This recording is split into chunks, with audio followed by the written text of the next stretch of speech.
It's my pleasure now to introduce, and is he here, our globetrotting keynote speaker. Dr. Mark G. Dotzour is the Chief Economist and Director of Research at Texas A&M Real Estate Research Center. Prior to his academic career, Mark was president of Glen Eagles Development, a developing residential subdivision in Wichita, Kansas. And he also served as president of Dotzour Inc. Realtors, which was a residential brokerage firm in Wichita. Mark earned his PhD in finance from the University of Texas at Austin a few years ago, and has served as associate professor of real estate in finance at Wichita State University also prior to that. As chief economist, he's currently doing market research to monitor how global and national trends are likely to impact both residential and commercial real estate markets. Mark has been at the Real Estate Research Center since '97, and since then he's published numerous articles in magazines and given countless presentations to, I wonder how many people, Mark. His research findings and comments have been published in the Wall Street Journal, Money Magazine, USA Today, and Business Week, and he's also been a guest on PBS News Show. Without further ado, let's welcome our old friend, Mark Dotzour.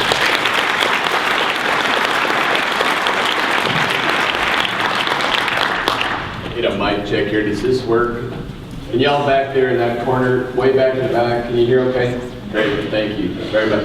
Good to be here. It's always great to be here in Houston. I can't believe it's been 10 years I've been doing this, but time does go by. And I've got a short period of time here because we have a lot of great speakers up here. I'm going to be the MC, so I'm going to help ask these people questions, and it's going to be my job to keep it on time. So if you're a speaker up here, don't feel bad. I just did this for the Austin CCIM 2 days ago, and I gave every one of those speakers a 3-minute warning, and then I stood up by them when it was like 30 seconds till time for you to go. So don't take it personally. I did that with the Mayor Pro Tem of Austin, as well as their top CCIM people. So the key thing is here with an economy needing gross domestic product here, the time value of money, with the number of people in this room, it's got to be costing the global economy at least $200,000 a minute here. So we want to be out of here at 11:45 and on our way. So it's I'm going to kind of set the stage for the smart guys and gals to come up and talk about what's really happening in the marketplace. I'm just going to try to describe what's going on. And I came up with this Monty Python picture that I have to confess, I've only seen this movie once, and it was a long time ago. And the only thing I remember about was I thought it was stupid, but that I did remember the Black Knight. No matter how hard you kept cutting on him, he kept trying to fight. And that Black Knight are American investors and American business people right now, and the White Knight over there is the government. The only thing wrong with this picture, I didn't write the movie, is that the Black Knight is the good guy, the investor, the private sector, the business person trying to make a living, add value, make a little profit in this country. And the guy in the white there should be in the black. That's the federal government that's trying to do everything they can to carve the Black Knight up into nothing. And so if you want to know why the investment market is in a free fall of activity, there's no transaction volume, don't take it personally. That's all over the country, and it's not just in real estate, it's everything else. And let me just get with it here. I've already said these are business owners, and that's who it is, blah, blah. Oh, by the way, there's some black cards in front of you, business cards. Got an old picture of me when I was younger on them. The reason it's there is because if you want a copy of my PowerPoints, email Lynn on the back, and I'll email it to her this afternoon, and she can get it to you tomorrow. That's why that's out there. And so let me just talk about this. See, this is what happens first. The government slashes the arm off of the Black Knight, and he's still standing, still ready to fight. Well, in my opinion, these are investor concerns.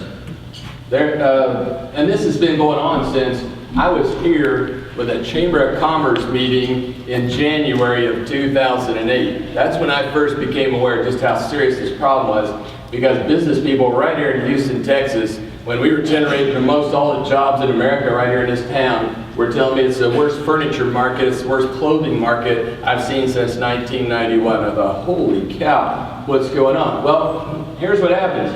When your government threatens to take away your private property, your freedom, your money, your right to choose where you go for a vacation. Heaven forbid, don't go to Las Vegas. There's something wrong with that, see? That's just amazing. Let me just get a show of hands. I'm just curious, how many socialists have we got in the room? Come on. I actually ran into one, raised their hand, and that was back in October here in this town. And I looked at that person, I said, man, you got to be feeling pretty good right now, don't you? Okay? Well, if you're not a socialist, you're a capitalist, and what that means is you make money on the way up, you make more money at the top, you lose some on the way down, and a third of your competitors get washed out. They take bankruptcy without handouts from the government, and then you survive and make money on the upside on the other way because you get market share and you got rid of a bunch of weak competitors. We've been doing this for 150 years. We have recessions every 10 years or so. I don't know what has got into us where we feel like we can't survive. These government people have such little value, place such little value on you and the strength of the American people to survive an economy. They just go, oh, these big banks are too big to survive, too big to, fail? Yeah, well, that's poppycock. Our country's much stronger than a couple of banks. When I hear that, they used to say that about Fannie Mae and Freddie Mac, too big to fail. Baloney, that just means their lobbying budget is too big to fail. All right? And so here's the deal. Here's why investors see. I heard this a year and a half ago. Oh, the debt side of real estate kind of dried up in about the July 18th of 2007. Meanwhile, Bernanke and Paulson and all the geniuses there were telling you opposite, that everything was fine, no contagion, it's all contained, no contagion, just a subprime. So they're misleading you all along. All through 2007 and 2008, and now they're misleading you again in 2009, just in a different direction. For 2007 and 8, they said there's no problem, and you knew better, and you stopped doing stuff, and now you got a new president that says we're going to have a catastrophe on our hands, and we're going to print money, we're going to run trillion-dollar deficits for many years into the future. That's just patently wrong too, as much as it was patently wrong for the previous president to say, hey, there's nothing wrong with the economy, we're strong, Fannie Mae, Freddie Mac, well capitalized, blah, blah, blah. And so what happens is people just, they want to believe government. We have this naive hope that our government won't lie to us. And that has just been totally shattered in the last 2 years because our government, no inflation, no recession, banks well capitalized, Fannie Freddie well capitalized. We won't run trillion-dollar deficits infinitely in the future. Not. Okay? So here you are. Here's what your investor looks at this morning. I'm talking about myself, and you know it too. You do too. Number one, you've got a government that's threatening you with raising the capital gains tax, which will knock the value of every piece of real estate off by 11% or so, and every stock by that much too. Not only that, but if you work for a living, if you're a small business, heaven forbid, you make more than $200,000, we're going to take money away from you. We're going to print too much money. That's what investors are worried about. What if our government prints too much money and destroys the value of my savings? Man, I'll tell you, there's enough people out there, you know it as well as I do, they're scared to death of that. And then a new president comes out and says, we may have to run trillion-dollar deficits for many years into the future. That's just putting gasoline on an open fire.